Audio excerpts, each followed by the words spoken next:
There is nothing more deceptive than an obvious fact, my friends, and the obvious fact that the Middle East was destined for conflict, a fiction as elaborate as any, which I shall explore today. Consider it a mystery, not of who committed a crime, but of how an entire region's destiny was altered when an empire fell. It is a case where the victims number in the millions, including thousands of American sons and daughters sent to wars that need never have occurred, and countless innocent Palestinians and Arabs whose blood still stains the sands of lands carved by foreign pencils. I put before you a singular question. What if the Ottoman Empire had never collapsed? What if the greatest geopolitical crime of the 20th century was not a single act of violence, but the careless dissolution of an empire? A crime whose consequences echo through Gaza's bombed corridors and Iraq's devastated streets even as we speak? The year is 2025, and in our alternate tale, the Ottoman flag still flies over Istanbul, Damascus, Jerusalem, and Baghdad. The Middle East we know today, with its arbitrary borders drawn by European powers, does not exist. Neither do its conflicts, nor the ceaseless suffering of its peoples. I invite you to examine the evidence, to follow the clues, to see how a single historical divergence might have spared countless American lives, trillions of American dollars, and, most critically, the lives of millions of innocent Palestinians, Iraqis, Syrians, and others who continue to pay the price for Western colonial meddling. Let us first establish the facts of our case. In our timeline, the Ottoman Empire made what proved to be a fatal error in 1914. They allied with Germany in the Great War. By 1918, they lay defeated. By 1923, they were consigned to history. But what if events had transpired differently? There are three scenarios of significant probability. First, neutrality. The Ottomans remain aloof from European squabbles, much as America attempted to do. They preserve their strength while Europe bleeds itself white. Second, they join the Allied powers. Ottoman soldiers fight alongside British and French forces rather than against them. Victory brings not dismemberment, but reinforcement. Third, reform succeeds from within. The Young Turk movement transforms the empire into a constitutional monarchy. Modernization outpaces decay. But surely, you might say, the Ottoman Empire was doomed regardless of these choices. But that is where the evidence suggests otherwise. Empires do not simply expire like clockwork. They adapt, they evolve. The British Empire transformed into a commonwealth. The Qing became modern China. Consider America's own history. Had the Confederacy succeeded, would foreign powers have carved the former United States into spheres of influence? Would European diplomats have drawn arbitrary borders across North America with rulers and pencils? The very notion strikes us as absurd. Yet this is precisely what occurred in the Middle East. The Ottoman Empire changes in our alternate history. It may lose territories gradually, rather than catastrophically. But the core remains, and with it, everything we have come to know about the Middle East changes fundamentally. The Middle East reimagined. Let us now examine the heart of our mystery. How would today's Middle East be different? First, those borders. Iraq, Syria, Jordan, Lebanon.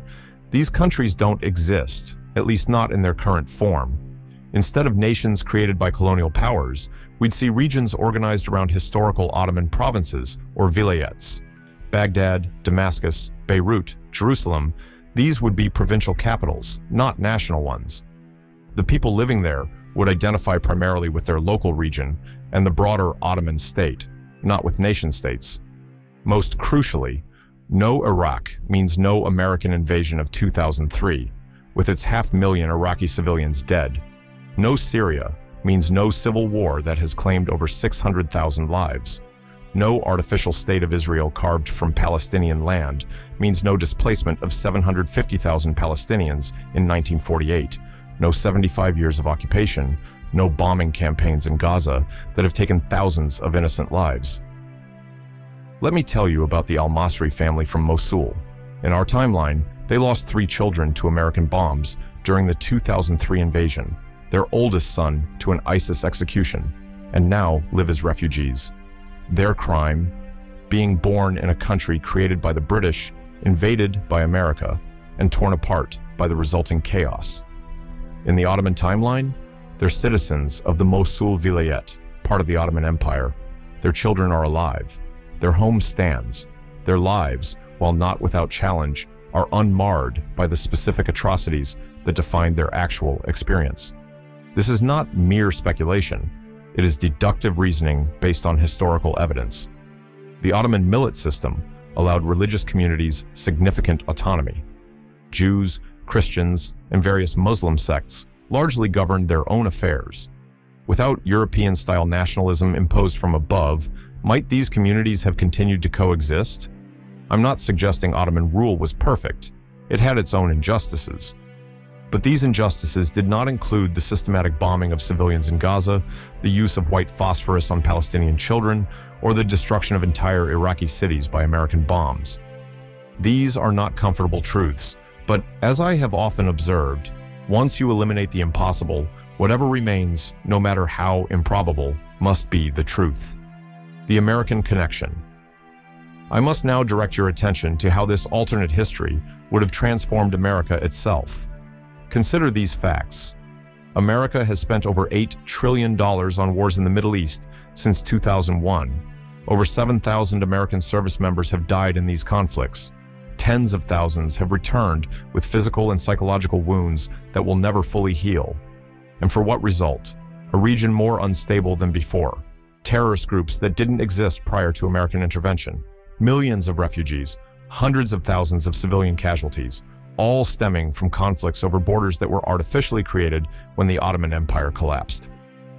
In our alternate timeline, the 9/11 attacks, motivated in part by American military presence in the Middle East, might never have occurred. The wars in Afghanistan and Iraq would not have happened. Those trillions of dollars might have built American infrastructure, funded American healthcare, educated American children. Those thousands of American lives would not have been lost in foreign sands. This is not abstract history. This is about American lives, American money, American security, all fundamentally altered by what happened when an empire fell a century ago. The Palestine question. Now we come to the most troubling aspect of our historical investigation. What happens to Palestine?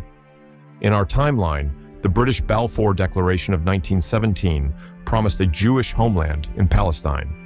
The British Mandate that followed created conditions for Jewish immigration and settlement. What followed has been 75 years of dispossession for the Palestinian people. Hundreds of thousands forced from their homes in 1948. Millions living under military occupation. Thousands of children killed by bombs and bullets.